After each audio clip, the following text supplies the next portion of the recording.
So I ain't half the scheme. Raw diamonds on my team. Raw diamonds on lean. I took out just like a rocket. I'm gone. Elijah One Hakeem. What's up, YouTube? It's Elijah One Dream, and we're back again with another video. So today, I actually made a new player build. I decided to make a point guard, a 6'5" Playmaking Shot Creator. So if you haven't figured it out by now, they reverse what it's actually called. So my primary is shot creating, and my secondary is playmaking.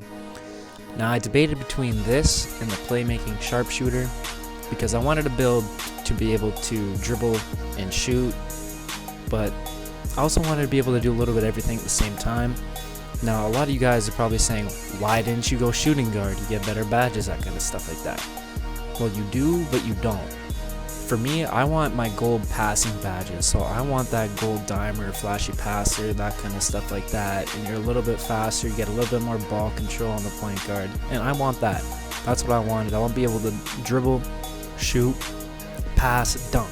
And honestly, there wasn't very much of a difference between the 3-point shooting on the Playmaking Shot Creator and the sharpshooting Playmaker. It was only a 3-point difference or something like that.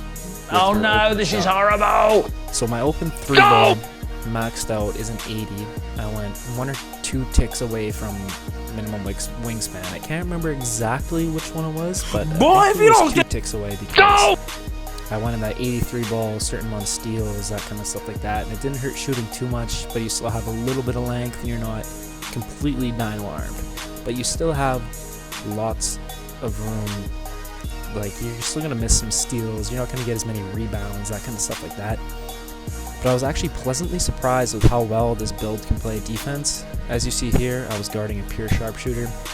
Speed is so crucial when you're guarding a pure sharp, because like that first play that you just saw there, I got caught in a screen, or almost got caught in a screen. The pure sharp did it behind the back, and I was still able to recover and get a hand up on defense and contest the shot. If this was my shot creating post score, as a big, I don't have that high of speed, so I can't recover in time, and that's easy buckets for them. This is also why I wanted to make a point guard as well too, because I can actually defend sharpshooters. I can still defend them on my shot creating post score pretty well, but the screens, if I get caught in a screen or they do some type of fake cut or something like that and I get lost, and I'm that lost for like a second, 2 seconds, that's enough time for them to get open and shoot that shot.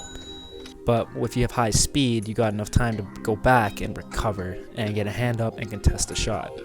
So I was actually really pleasantly surprised with how well and how fast this build is. And I was actually very surprised at how well I actually shot for my very first game. This is my very first game in Park. I did a little bit of grinding on them. As you can see, I am an 86 in this video. I am an 87 now. I got another bar, increased my 3-point shooting to a 77, so that helps. In this video, I'm at a 75.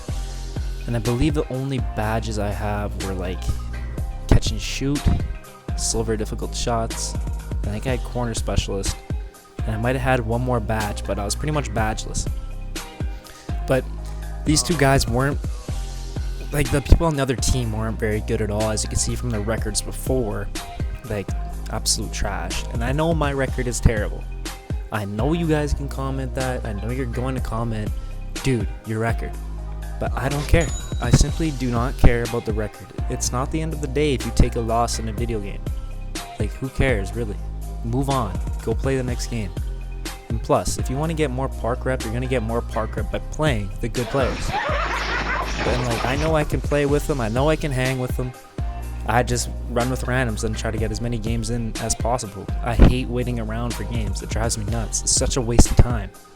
Why wait around? And like, I totally understand you don't want to play with somebody with like a 21 percentage, because that is absolute garbage, and they're probably going to be trash. So there's still limits. Like, I'm not gonna put myself into a situation like that, but if I see that they're like an amateur 2 or an amateur 3, for sure I'm gonna step on. I'm starting to step away from amateur 1s now, because if you're still an amateur 1, yikes.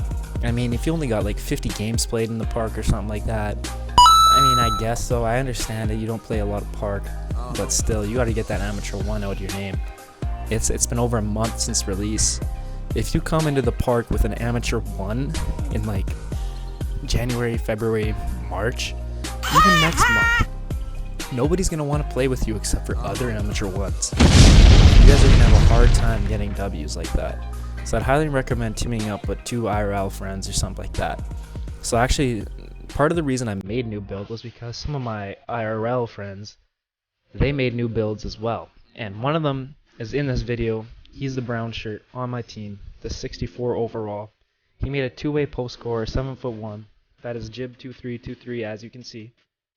And he actually did really well with this build. I was surprised. I like this build that he made. He was able to play defense with it. He could grab some boards. He's a smart defender, so he knows what he's doing.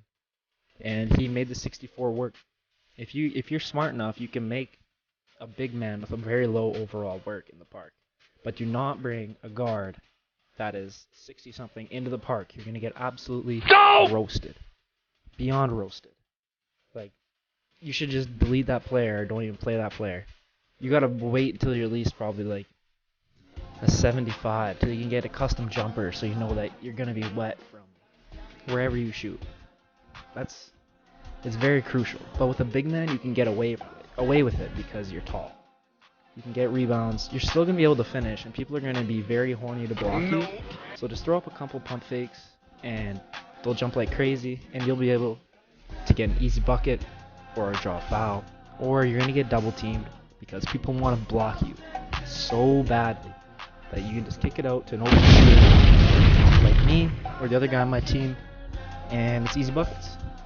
So that's another thing why also your record doesn't matter. Me and Jib hopped on with a pro. He's about plus 100.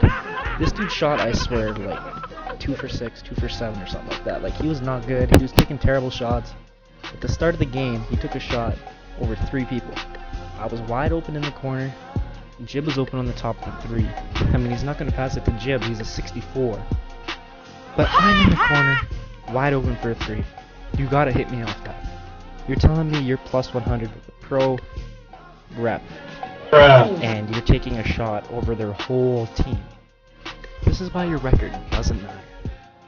I'm getting kind of tired of saying this over and over and over again, but just have fun with the game. Your record does not mean everything. Yes, I totally get it. You don't want to play with crappy people, crappy win percentages. Yeah, I get all that. But still, some people can actually be decent.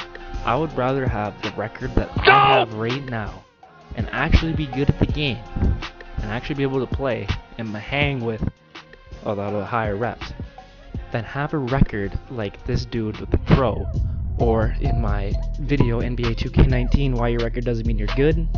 I wouldn't want to have a record like that and then play that poorly, because that kind of shows like you must have been ducking games. You must have not been fucking on with higher overalls.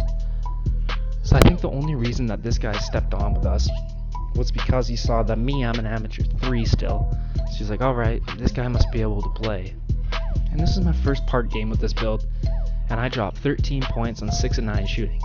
Fairly decent. I did force some shots in this gameplay. Like, one of the layups I forced really badly, and I even called myself out for it. It's pretty funny, but I am really liking this build. I think it's going to be an excellent build. This ain't it, Chief! That shot was not good. I was trying to do... I'm going to come off the pick.